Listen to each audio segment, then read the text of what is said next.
کافی سارے عرصے کے بعد آپ کے شہر جھنگ میں حاضری کا اتفاق ہوا،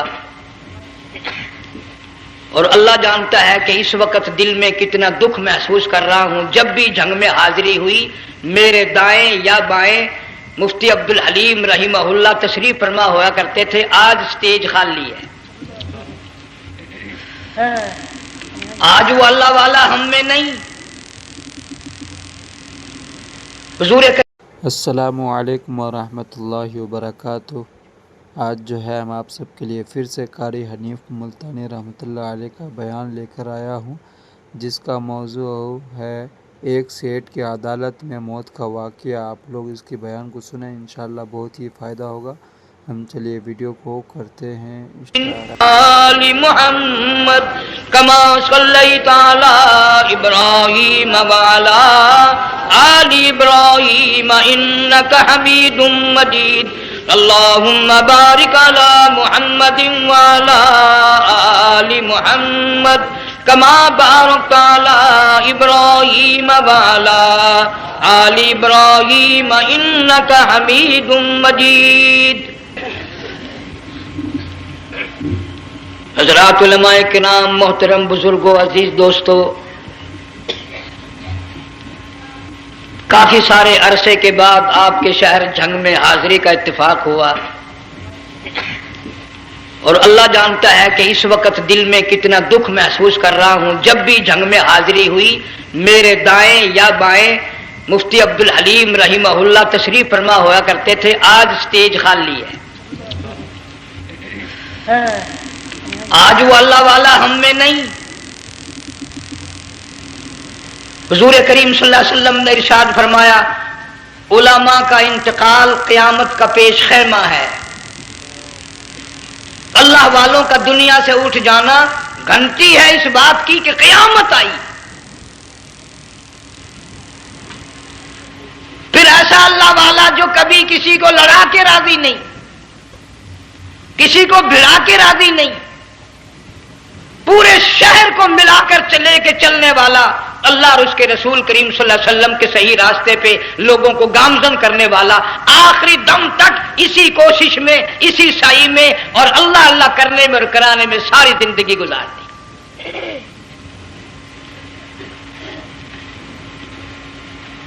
سارا شہر جھنگ مل کر، سارے علماء مل کر کوشش کریں، مفتی عبدالحلیم کو نہیں لا سکتے، یہ خلا پورا ہونے والا نہیں۔ پھر ساتھ ساتھ مولانا صوفی محمد یار صاحب سب قید رحمہ اللہ، وہ بھی اس دنیا فانی سے رخصت فرما گئے، ایک اچھے خاصے طبقے کو وہ بھی داغ مفارقت دے گئے، اور قریب ہی کے زمانے میں سرگود شہر میں مفتی احمد سعید صاحب رحمہ اللہ وہ بھی رخصت ہو گئے۔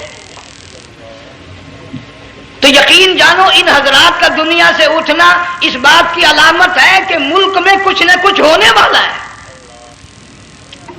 جب آگ لگتی ہے، طوفان آتا ہے، بارش آتی ہے، عورت اپنے بچوں کو تلاش کرتی ہے، ادھر آ جاؤ، بارش آ گئی، آگ لگ گئی، اللہ پاک بھی اپنوں کو پہلے بلا رہا ہے، یہاں کچھ ہونے والا ہے، تم پہلے ہی آ جاؤ۔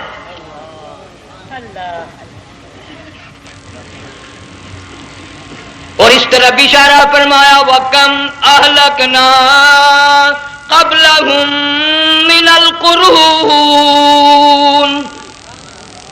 اللہ فرماتے ہیں میری زمین پہ عداوت نہ کرو، فساد نہ مچاؤ، قتل نہ کرو، خون نہ بہاؤ، ناحق لوگوں کا خون نہ بہاؤ۔ اللہ پاک کی زمین ہر روز صبح کو عرض کرتی، الہی لوگ مجھ پہ زنا کر کے چلتے ہیں، بدماشی کر کے چلتے ہیں، اجازت دے میں لقمہ بنا کر نگل جاؤں۔ مجھے اپنے اوپر ان کا چلنا پسند نہیں، مجھے اچھا نہیں لگتا۔ ہر روز آواز لگاتی ہے، ظالمو، بدکارو، بدماشو، میرے اوپر دندناتے پھرتے ہو، ایک نہ ایک دن میرے اندر آؤ گے، تمہیں پتہ چل جائے گا کہ میں تم کو کتنا دشمن رکھتی تھی۔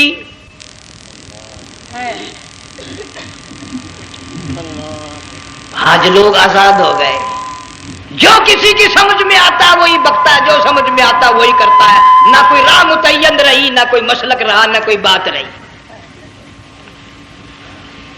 جناب مدنی کریم صلی اللہ تعالی علیہ وسلم کا بڑا عظیم تر صحابی ہے، بہت بڑا جرنیل ہے، سیدنا معاذ بن جبل رضی اللہ تعالیٰ عنہ مدینے پاک میں بیمار ہے، آخری وقت ہے، دعا کرو اللہ ہم سب کو مدینے کی موت عطا فرمائے۔ بہت جلیل القدر صحابی ہے۔ علماء کرام نے لکھا ہے کہ جب موت کا وقت بالکل قریب آیا، معاذ بن جبل رضی اللہ تعالی عنہ نے رونا شروع کر دیا، رونے لگ گئے۔ علماء نے لکھا ہے اس وقت بھی مدینے پاک میں اب تک بھی یہ رواج ہے، جب کسی پہ نزع طاری ہو، سکرات طاری ہو، موت قریب ہو، جتنے پاس بیٹھے کھڑے ہوتے ہیں سارے اللہ کے قرآن کی تلاوت کرتے ہیں۔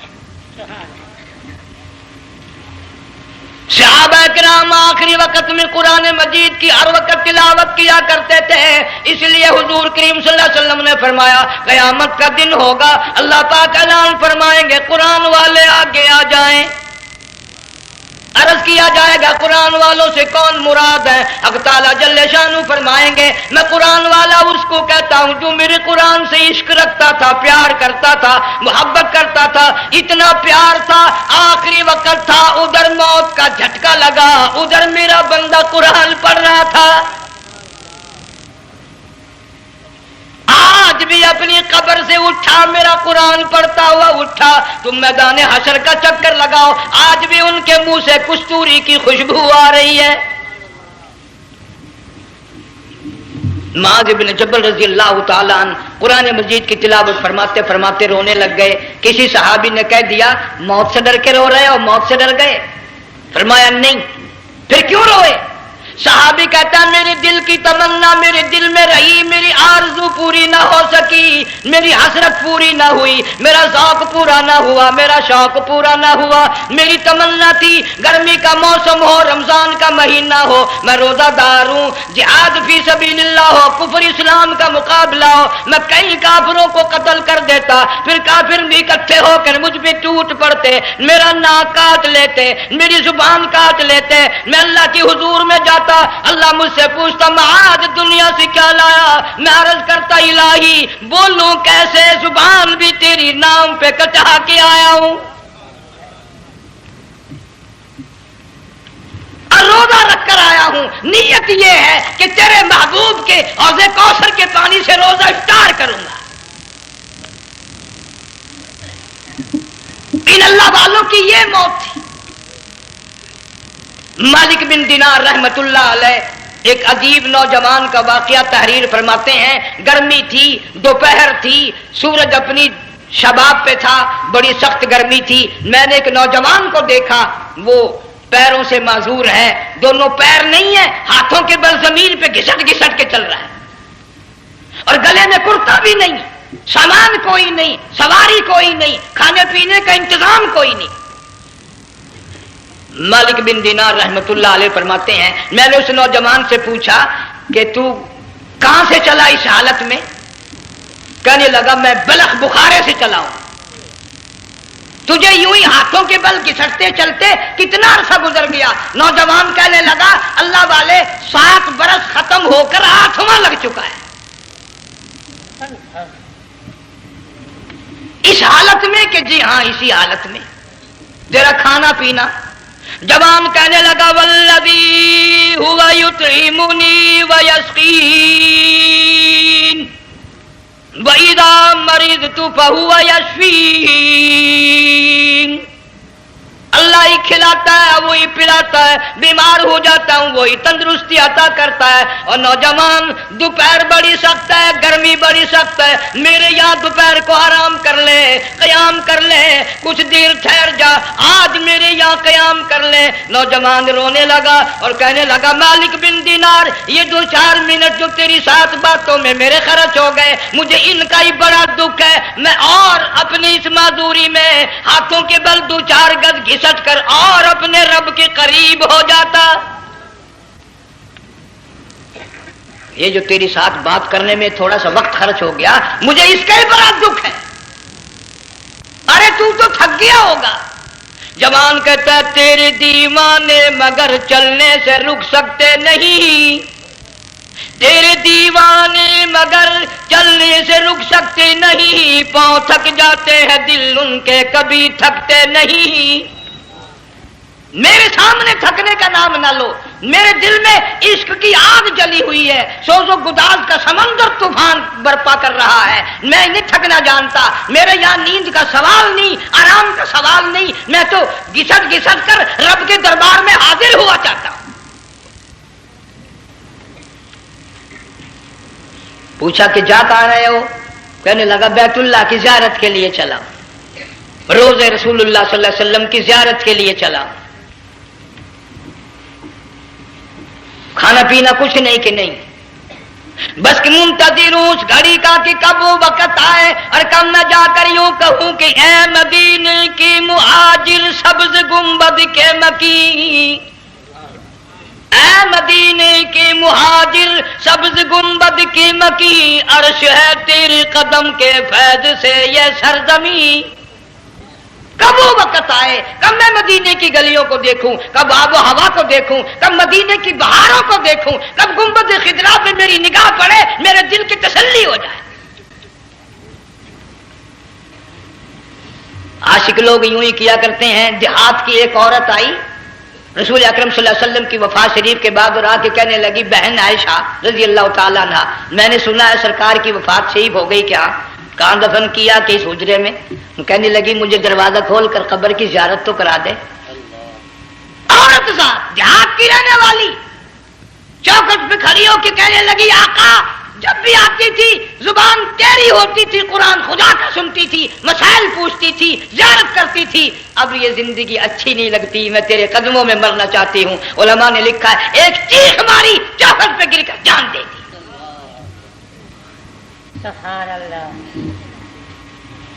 مالک بن دینار رحمت اللہ علیہ فرماتے میں بھی اس سال حج کے لیے گیا، مینا میں میں نے دیکھا کہ بڑا مجمع لگا ہوا ہے ایک جگہ، تو میں بھی گیا کہ یہ لوگ کیوں اکٹھے ہیں۔ میں نے لوگوں میں سے جھانک کر دیکھا تو وہی نوجوان بیٹھا ہے جس کو میں نے دوپہر کے وقت دیکھا تھا، وہی حالت ہے، گلے میں کرتا نہیں، گٹھڑی نہیں، تھیلا نہیں، سامان نہیں، اور رو رو کے یوں کہتا مولا آج کسی نے دمبی کی قربانی دی، کسی نے بکری کی قربانی دی، کسی نے اونٹ کی قربانی دی، کسی نے گائے کی قربانی دی، میں فقیر ہوں، میں مسکین ہوں، میں بالکل مفلس اور نادار ہوں، میرے پاس تو یہ میری جان ہے، میں اس کی قربانی دیا چاہتا ہوں، قبول فرما۔ ہزاروں لاکھوں لوگوں کے سامنے ایک چیخ ماری اور مینا میں جان دے دی۔ اس حالت میں ان اللہ والوں کا آخری وقت آتا ہے۔ ایک ہم لوگ مرتے ہیں ایکسیڈنٹوں میں، سڑکوں پہ، ادھر موت کا جھٹکا لگ رہا، ادھر منہ میں کنجری کا گانا۔ ارشاد فرمایا مدنی کریم صلی اللہ تعالی علیہ وسلم نے سیاتی علی الناس زمان، اور لوگوں میری امت میں ایک وقت ایسا آئے گا لوگ اتنے برباد ہو جائیں گے، صبح کو آدمی مومن مسلمان ہوگا، شام کو موت آئی تو جنازہ کافر کا اٹھ رہا ہوگا۔ گھروں میں، محلوں میں آج موت آتی ہے، کنجری کا گانا منہ میں ہوتا ہے، ادھر دم نکل رہا ہے، ادھر کنجری کا گانا کانوں میں آواز آ رہی ہے، میت کو غسل دیا جا رہا ہے، کنجری کی آواز آ رہی ہے، جنازہ اٹھا کر لے جا رہے ہیں، کنجری کی آواز آ رہی ہے، قبر میں میت اتاری جا رہی ہے، کنجری کی آواز آ رہی ہے، قبر پہ مٹی ڈالی جا رہی ہے، کنجری کی آواز آ رہی ہے۔ اس ماحول میں، اس معاشرے میں ہم کس طرح ایمان اور یقین اور ایمان ساتھ لے کر مریں گے؟ ہزاروں نہیں لاکھوں کو مرتے وقت کلمہ نصیب نہیں۔ قسم دے کر پوچھو ماں مر رہی ہے، کلمہ منہ سے نہ نکلا، باپ مر گیا منہ سے کلمہ نہیں نکلا، بیگم صاحبہ چل بسی منہ سے کلمہ نہیں نکلا، ہزاروں چلے گئے اور اپنے جانے کا پھر بھی یقین نہ آیا۔ تم نے کبھی سوچا تک نہیں، خیال تک نہیں کیا۔ ارشاد فرمایا مدنی کریم صلی اللہ تعالی علیہ وسلم نے، او لوگو ابو ہریرہ رضی اللہ تعالیٰ عنہ سے پوچھا تو کیوں رویا؟ عرض کرنے لگا میرے آقا اتنی کمزوری کبھی نہ دیکھی، اتنی ضعیفی کبھی نہ دیکھی، اتنی ناتوانی کبھی نہیں دیکھی، چہرہ انور بالکل کمزور ہو گیا۔ آپ نے ٹھنڈا سانس لے کر فرمایا ابو ہریرہ تجھے معلوم نہیں موت بالکل قریب آ گئی، بالکل قریب آ گئی موت۔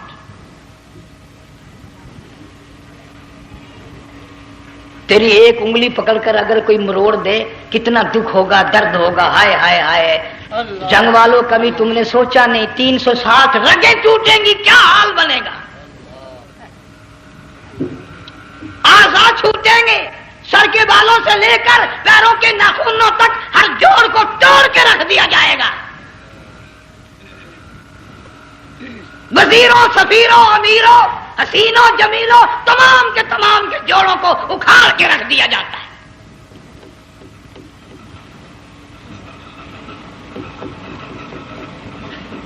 پروگرام تک نہیں مرد عورتوں کا کہ یہ دنیا کسی کی نہ بنی، قبر میں آخر جانا ہی جانا ہے۔ علماء کرام نے لکھا ہے کہ حضرت عیسیٰ علیہ السلام کے پاس لوگ آئے اور کہنے لگے نئی نئی قبروں سے مردے زندہ کر کے دکھاتے ہو، آؤ ہم ایک پرانی قبر پہ لے کے چلتے ہیں، مردہ زندہ کر کے دکھاؤ۔ عیسیٰ علیہ السلام تشریف لے گئے، فرمایا کم باذن اللہ، ایک نوجوان زندہ ہو کر قبر سے نکل کر سامنے آ کر کھڑا ہو گیا۔ عیسیٰ علیہ السلام نے پوچھا تو کون ہے؟ وہ کہنے لگا میرا نام سام ہے، میں حضرت نوح علیہ السلام کا بیٹا ہوں۔ تو پیغمبر کا دماغ تو پیغمبر کا ہوتا ہے نا۔ فرمایا تجھے تو بڑا عرصہ قبر میں گزر گیا، کتنے ہزار سال قبر میں گزر گئے؟ کہ جی ہاں۔ عیسیٰ علیہ السلام نے فرمایا یار ملاقات تو اللہ نے کرائی دی، قبر کا کچھ حال تو بتا کیا بنتی ہے، قبر کا کچھ ماحول بتا، قبر کی خبر بتا۔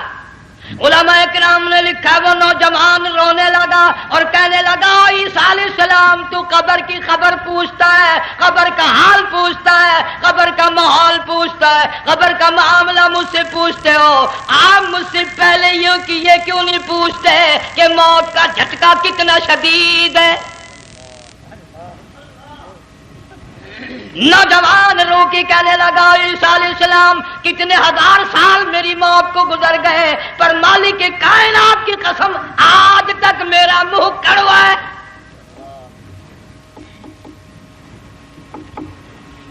اس لیے جنگ والوں لمبی چوڑی بات کہنے کا وقت نہیں، حالات نہیں، میں تو تمہیں اتنا سا پیغام دینے آیا، کھانے پینے کا زمانہ ہے، میں جانتا ہوں تم کیلے کھاتے ہو، تمہیں کیلے کا ذائقہ معلوم ہے، امرود کا ذائقہ تم کو معلوم ہے، انار کا ذائقہ تمہیں معلوم ہے، انگور کا ذائقہ معلوم ہے، انناس کا ذائقہ معلوم ہے، آم کا ذائقہ معلوم ہے، ہزاروں پھلوں کے ذائقے تمہیں معلوم ہے، ہزاروں مٹھائیوں کے ذائقے تمہیں معلوم ہے، ہزاروں بیکری کی چیزوں کے ذائقے تمہیں معلوم ہے، ہزاروں شربتوں کے ذائقے معلوم ہے، پر تم نے جنگ والوں کبھی بھی قبرستان میں جا کر قبر والوں سے یہ نہیں پوچھا او قبر والوں ذرا بتاؤ تو صحیح موت کا ذائقہ کیسا ہے؟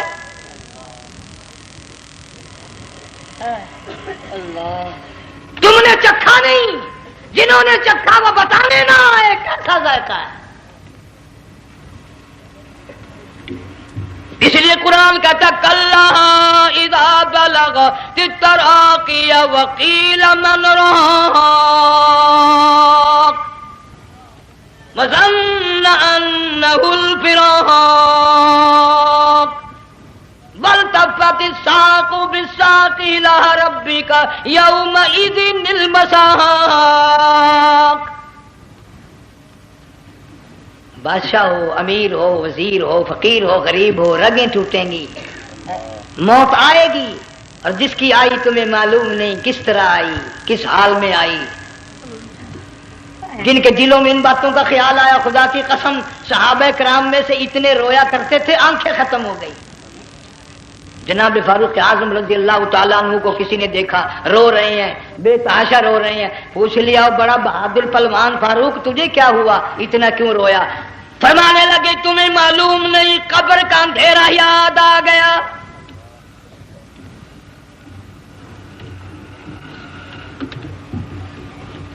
1,29,000 صحابہ کرام اس آخرت کے لیے قربانیاں دیتے آئے، اولاد کی قربانی دی، مال کی قربانی دی، جان کی قربانی دی، جو کرنا پڑا وہ کر گزرے، لیکن محمد عربی صلی اللہ علیہ وسلم کا دامن نہ چھوڑا۔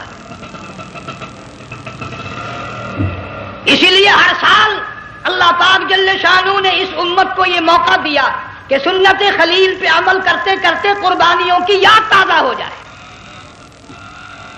قربانیوں کی یاد تازہ ہو جائے۔ قرآن کریم میں جا بجا ابراہیم علیہ السلام کا اللہ پاک نے ذکر خیر فرمایا، یوں فرمایا ہم نے ان کے بڑے امتحان کیے، بڑی آزمائش کی، وہ ساروں میں کامیاب ہوئے۔ تم ہر وقت اللہ سے یہ دعا کیا کرو اللہ ہمیں امتحان میں نہ ڈالے، آزمائش میں نہ ڈالے، ہم امتحان کے قابل نہیں۔ یہ ہمارے جو امتحان ہوتے ہیں ان میں نقل ماری جاتی ہے، تو اللہ امتحان لے گا تو نقل کیسے ماریں گے، کیسے کام چلے گا؟ جناب ابراہیم علیہ السلام کو اللہ پاک نے ہزاروں امتحان میں مبتلا کیا، ہزاروں آزمائشیں کی، فَأَتَمَّهُنَّ، سب میں کامیاب گیا، سب میں پاس نکلا۔ ایک آزمائش ایسی بھی آئی اللہ کی توحید کی وجہ سے، شرک کو مٹانے کی وجہ سے ابراہیم علیہ السلام کا سارا مصر فلسطین دشمن بن گیا، حضرت سارہ کو ساتھ لے کر چل دیے، ایک بیوی ساتھ ہے اکیلا دم میں۔ یہاں تو لوگ محلوں میں شہروں میں کہتے ہیں جی میں اکیلا ہی ہوں، میں کیا کروں؟ اگر خلیل کہتا کہ میں اکیلا ہوں تو آج قرآن میں اس کا ذکر خیر کیسے ہوتا؟ پرواہ نہ کی، وہ کہتا میرے لیے میرا اللہ کافی ہے۔ کون کہتا ہے میں اکیلا ہوں؟ میری ساتھ تو اللہ ہے۔ مصر سے گزرنے لگے، بادشاہ کے ملازموں نے بادشاہ کو جا کے بتایا بڑی خوبصورت عورت گزر رہی ہے تیرے حلقے سے، بہت بڑی خوبصورت عورت ہے۔ کہ ملازم پکڑ کے لے کے چلے تو عورت ذات حضرت سارہ رونے لگ گئی، خلیل میرا کیا بنے گا؟ پیغمبر کو اللہ کی ذات پر بڑا یقین ہوتا ہے، فرمایا پرواہ نہ کر، میری آبرو میرے مولا کی آبرو ہے، چاہے جہاں چلی جا میری عزت کی حفاظت میرا اللہ کرے گا۔ فرمایا فاللہ خیر حافظا وہو ارحم الراحمین، پرواہ نہ کر، میں اس کا پیغمبر ہوں، نبی ہوں، چیخا میں جلا اس کے لیے، سارے دکھ اٹھاتا ہوں اس کے لیے، میری عزت کی حفاظت وہی کرے گا۔ محل میں جا کر حضرت سارہ کو بند کر دیا، بادشاہ نے بلوایا ہے عزت لوٹنے کے لیے، بادشاہ نے پکڑوا کر منگوایا ہے آبرو برباد کرنے کے لیے۔ بادشاہ کا ارادہ ہے سارا کی عزت کو برباد کرنے کا، اور اللہ کا پروگرام ہے سارا ادھر آ، اس محل میں ایک معصوم بچی ہے جس کا نام ہاجرہ ہے، میں اس کو اتنا پسند کرتا ہوں، اللہ فرماتے ہیں اس کے پیٹ سے اسماعیل ذبیح اللہ کو پیدا کرنا چاہتا ہوں، اس کی نسل سے حبیب اللہ کو لانا چاہتا ہوں۔ آج تک کسی کی انگلی اس کی طرف نہیں اٹھی، سارا محل میں آؤ، اس کو آ کر ساتھ لے جاؤ تاکہ میرے ذبیح اللہ کی پیدائش کا معاملہ بن جائے۔ بادشاہ کا ارادہ ہے آبرو برباد کرنے کا، اللہ کا ارادہ ہے ہاجرہ کی آبرو بچانے کا۔ فرمایا وَيَمْكُرُونَ وَيَمْكُرُ اللَّهُ وَاللَّهُ خَيْرُ الْمَاكِرِينَ۔ اس نے بھی تدبیر بنائی، میں خدا نے بھی تدبیر بنائی۔ بادشاہ آیا حضرت سارہ کے قریب برائی کا ارادہ کر کے، مفسرین نے لکھا ہے حضرت سارہ نے فرمایا مجھے 2 رکعت نماز پڑھنے دے۔ یہاں سے پتہ چلا کوئی پاک دامن عورت، کوئی نیک بیٹی اگر گنڈوں میں بدماشوں میں پھنس جائے، عزت بچانے کا طریقہ یہ ہے وضو کر کے اللہ کے سامنے نیت تو باندھ، تیری عزت کے لیے وہ فرشتے بھیجے گا۔ علماء کرام نے لکھا ہے کہ ایک جہاز سمندر میں چل رہا ہے، طوفان آیا، جہاز تختہ تختہ ہو گیا، کچھ لوگ غرق ہو گئے، ڈوب گئے، کچھ تختوں پہ بہ کر کے چلنے لگے۔ ایک عورت گود میں بچہ ہے، ایک حبشی نوجوان دوسرے تختے پہ بہتا ہوا جاتا ہے، اس نے عورت اکیلی دیکھ کر اپنا تختہ چھوڑ دیا اور بدماشی کے ارادے سے عورت کے تختے پہ آ بیٹھا۔ تم جنگ والے سوچ رہے ہوگے کہ ڈوبتے وقت بھی باز نہ آئے، یہ سیلاب آتے ہیں لوگ بدماشیوں سے باز آئے؟ ڈوب گئے مگر باز نہ آئے، بغیرتی لوگ کرتے ہی رہے۔ علماء کرام نے لکھا حبشی نوجوان نے عورت کا بچہ چھینا سمندر میں پھینک دیا، عورت روئی اور کہنے لگی میرے اللہ بیٹھی رہتی ہوں، عزت جاتی ہے، حرکت کرتی ہوں، ڈوب جاؤں گی۔ میں نے سنا ہے سمندر کی گہرائیوں سے تو نے یونس علیہ السلام کی سنی تھی، میں تو پانی کے اوپر بہ رہی ہوں، مولا میری آبرو بچا، میرا ایمان بچا، میری عزت بچا، تیرے سوا میری سننے والا کوئی نہیں، لا الہ الا انت سبحانک انی کنت من الظالمین۔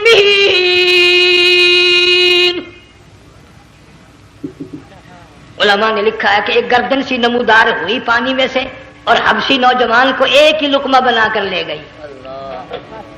وہ تو ہر جگہ سنتا ہے، پکارنے والا بے بس بے کس ہو کر جب اس کو پکارتا ہے وہ ہر جگہ انداز پہنچاتا ہے، وہ ہے جو موجود ہر جگہ۔ عورت بہتی بہتی کنارے جا لگی، ایک جہاز قریب آیا، دوپٹے کا اشارہ کر کے اس کو بلایا۔ جہاز میں جب سوار ہوئی تو دیکھتی کیا ہے، ایک نوجوان کی گود میں اس کا وہ بچہ جو سمندر میں پھینک دیا تھا بیٹھا ہوا کھیل رہا ہے۔ ٹوٹ پڑی میرا بچہ ہے۔ لوگوں نے کہا تیرا کہاں سے آیا؟ ماجرا سنایا، اس طرح ہوا۔ جہاز کے کپتان نے کہا ہم جہاز لے کر آ رہے تھے، غیب سے آواز آئی جہاز ادھر کو لے آؤ ورنہ ڈبو دیے جاؤ گے۔ ہم جب جہاز وہاں لے کر پہنچے تو دیکھتے کیا ہے کہ ایک جانور کی پیٹھ پہ یہ بچہ بیٹھا ہوا کھیل رہا تھا۔ عزت بھی بچی، ایمان بھی بچا، بچہ بھی بچا، اور کوئی بچانے کے لیے تدبیر کرے جبھی نا۔ حضرت سارا نے نماز پڑھ کر بد دعا کر دی، بادشاہ کے سارے بدن میں درد ہونے لگا۔ پیغمبر کا سارا گھر بڑا کریم ہوتا ہے، جب اس کو درد نے ستایا نا کہنے لگا میں وعدہ کرتا ہوں تجھے کچھ نہیں کہوں گا، میرے لیے دعا کر دے۔ اب اگر کوئی جنگ کا ہوتا یا میں ہوتا کہتا دفع ہو تیرے واسطے دعا کا دی، لیکن حضرت سارا نے پھر جولی پھیلا دی، مولا وعدہ کرتا ہے بدماشی سے توبہ کرتا ہے، اس کو تندرستی عطا فرما دے۔ اللہ نے تندرستی عطا کر دی۔ وہ پھر کہنے لگا لو ایسی حسین عورت کب آپ آئے گی، پھر برائی کے لیے تیار ہوگی۔ یہاں سے پتہ چلا کہ یہ جو گنڈے بدماش ہوتے ہیں ان کی قسم کا بھی کوئی یقین نہیں۔ اگلے دن ایک آدمی نے قسم کھائی تو اس کے خلاف کرنے لگا۔ لوگ کہنے لگے کہ تو نے قسم کھائی تھی، قرآن اٹھایا تھا، آخر کیا تھی گیا بل ڈٹھی ہوئی مسجد سی، پاٹیا ہوا قرآن سی، اگر ڈٹھی ہوئی مسجد سی تو پاٹیا قرآن سی، قرآن کے پورا سی جڑا میں چاہیا، مگر اسے یہ معلوم نہیں کہ تو نے تو پاڑیا قرآن اٹھایا، ڈٹھی ہوئی مسجد میں اٹھایا۔ خدا کا جب غضب آئے گا تو وہ ادھورا نہیں آئے گا، وہ ادھورا نہیں آیا کرتا۔ 3 مرتبہ اس بادشاہ نے حضرت سارا کے ساتھ ایسا کرنے کا ارادہ کیا، پھر دعا ہوئی، پھر بد دعا ہوئی، پھر دعا ہوئی، پھر بد دعا ہوئی۔ آخر کار کہنے لگا اپنے ملازموں کو کہ ہوئے بدماش ہو، عورت کے روپ میں کسی بلا کو پکڑ کے لائے ہو، کسی جن بھوت کو لے آئے ہو، اور کہنے لگا تو چلی میرے محل سے جلدی چلی جا۔ اور جاتی جاتی وہ کہا کہ یہ تیری خدمت کیا کرے گی، یہ بچی میرے محل میں ہے، اس کو ساتھ لے جا۔ حضرت سارا کو ہاجرہ کو ساتھ کر دیا، سیانی ہو گئی، حضرت ابراہیم علیہ السلام سے نکاح کر دیا، اسماعیل علیہ السلام پیدا ہو گئے۔ اللہ میاں جب حضرت ابراہیم علیہ السلام چومتے ہیں، چاٹتے ہیں، ماتھے پہ بوسے دیتے ہیں، اٹھاتے ہیں، پیغمبر کا بیٹا خود بھی نبی اور آل میں آنے والا نبی کالی کملی والا صلی اللہ علیہ وسلم، کتنا حسین چہرہ ہوگا۔ اللہ میاں نے پھر آزما لیا، حکم دیا کہ اس ہاجرہ کو، اسماعیل کو، دونوں ماں بیٹوں کو وہاں چھوڑ کے آ جہاں سینکڑوں میل میں پانی کوئی نہیں، آدمی کوئی نہیں، رستہ کوئی نہیں، گھاس کوئی نہیں، پتا کوئی نہیں، جہاں بیت اللہ ہے یہاں کے بارے میں حکم دیا چھوڑ کے آ۔ اور اگر آپ کو نیند نہیں آئی تو مزہ آئے گا، اللہ نے یہی فرما دیا، بتانا نہیں ہے کہ میں نے حکم دیا ہے۔ خدا حافظ نبی نہیں کہتا اپنی بیوی کو۔ آج لوگ ہر بات میں کہہ دیتے ہیں ہمارے پیروں کو پتا کل کو کیا ہوگا، ہمارے فقیروں کو پتا ہے پرسوں کیا ہوگا۔ اور بڑی مدت کی بات ہے، یہی موسم تھا، چماسا گرمی تھی، انارکلی لاہور سے ہم کئی ساتھی گزر رہے تھے، فٹ پاتھ پہ بیٹھا ایک ملنگ، چاروں طرف لوگ کھڑے، بڑا مجمع، کافی دنوں کی تو بات ہو گئی، ہاتھوں کی لکیر دیکھ کر لوگوں کی تقدیر بتا رہا تھا. کسی کو کہتا تھا تجھے بڑی اونچی پوسٹ ملے گی، کسی کو کہتا تھا تیری شادی بڑی فرسٹ کلاس لیڈی سے ہوگی. وہ بابو تو کوڈا ہی ہو جاتا تھا، لیڈیوں پہ بڑے مرائے یہ لیڈے کوئی کام نہیں، رات دن بس لیڈیوں کے پیچھے ہی پھرنا ہے. میں نے اپنے ساتھیوں سے کہا، میں نے کہا میں بھی تقدیر پوچھتا ہوں اپنی. کہنے لگے شرارت ہو جائے، یہ منع کر ہے، ساری دنیا پر ہاتھ دکھا رہی ہے، کوئی شرارت نہیں، میرے ہاتھ میں شرارت ہے. 1 روپیہ لے رہا تھا وہ، میں بھی لوگوں میں گھساتا بھیڑ میں سے اوپر نیچے ہی ہوتا میں بھی پہنچ گیا، اور دونوں گھٹنے میں نے زمین پہ رکھ دیا، روپیہ ہاتھ میں نے اس کے لے کر کہا، میں کہ ملنگ جی اگر اب دیکھا میری شادی ہو جائے گی کہ نہیں. اب اس نے دیکھ کے میری طرف کہنے لگا، اس نے سوچا کہ یہاں اچھے بھلے کو نہیں ملتی پاکستان میں، اسے کون دے گا. اچھی طرح میرا ہاتھ دیکھا بھی نہیں، جھٹک کے کہنے لگا نہیں تیری شادی نہیں ہونی ہے. میں کیا کھوتے تیرے باپ کے 8 بچے کھیل رہے ہیں.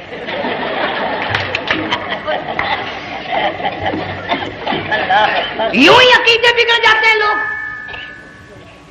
ہمارے پیر کو پتا، فقیر کو پتا، کسی کو پتا نہیں ہے، کوئی نہیں جانتا. فرمایا وما تدری نفس ماذا تکسب غدا، کوئی نہیں جانتا کل کیا ہو جائے گا. وما تدری نفس بأی ارض تموت، کوئی نہیں جانتا زمین کے کس ٹکڑے پہ موت آئے گی. ان اللہ علیم خبیر، ایک اللہ کی ذات جانتی ہے. حضرت ہاجرہ اسماعیل علیہ السلام کو چھوڑ کر چل دیے، نہ خدا حافظ کہا، نہ کوئی تسلی دی. تھوڑی سی کھجوریں، تھوڑا سا پانی، ختم ہو گیا. ابراہیم علیہ السلام جب دور نکل گئے تو حضرت ہاجرہ نے دیکھا یہ تو چلے گئے، کھڑی ہو کر آواز دی، اے میرے ابراہیم. مڑ کر نہیں دیکھتے. جنگ والوں، اللہ کا پیغمبر اللہ کی اجازت کے بغیر اپنی بیوی کی طرف نہیں دیکھتا، گھر والی کی طرف نظر اٹھا کر نہیں دیکھتا. ایک تم ہو، چٹی داڑھی، بڑھےپا، کالے برقعے والی نظر آ جائے نا، آگے بھاگ کر بڑے نہیں آتے ہیں. کہاں جانا چاہتی ہیں آپ؟ تیری ماں لگتی ہے آپ چلی جائے. تو یہ کیا ہوا؟ یہ کالے برقعے پہ مرتے مرتے مرتے مرتے مری گئے. ایسا عجیب تماشا. وہ لاہور پلیٹ فارم پر پھر رہی تھی نا ایک لیڈی برقع اوڑے، آ گیا ایک لیڈا، کہنے لگا سیب والا پلاؤ، نے کہا لے آئے، نے کہا واہ کام بن گیا. وہ سیب والا لے آیا. تھوڑی دیر کے بعد کہنے لگا میرے خیال میں پھینٹا بھی ہو جائے، نے کہا لے آئے، نے کہا سبحان اللہ پکا کام ہو گیا. وہ سیب بھی پی لی، پھینٹا بھی ڈکار گئی. تھوڑی سی دیر کے بعد کہنے لگا سیب لے آؤں، وہ لے ہی آیا سیب. کیا آپ کے لیے میں سیب لایا ہوں آپ کھائیں؟ کہنے لگی نہیں آپ کھائیں. اس نے سوچا ہو میری بھی محبت ہو گئی ہے، سیب کھانے کے لیے مجھے بھی کہہ رہی ہے. جب اس نے اصرار کیا نا کہ میں تو تیرے لیے لایا ہوں، کھا تو صحیح. کہنے لگی کیسے کھاؤں، میرے منہ میں دانت ہی نہیں ہے. اب پتا چلا اسے کہ صبح سے میں تو پرانے پپے کے پیچھے پھر رہا تھا.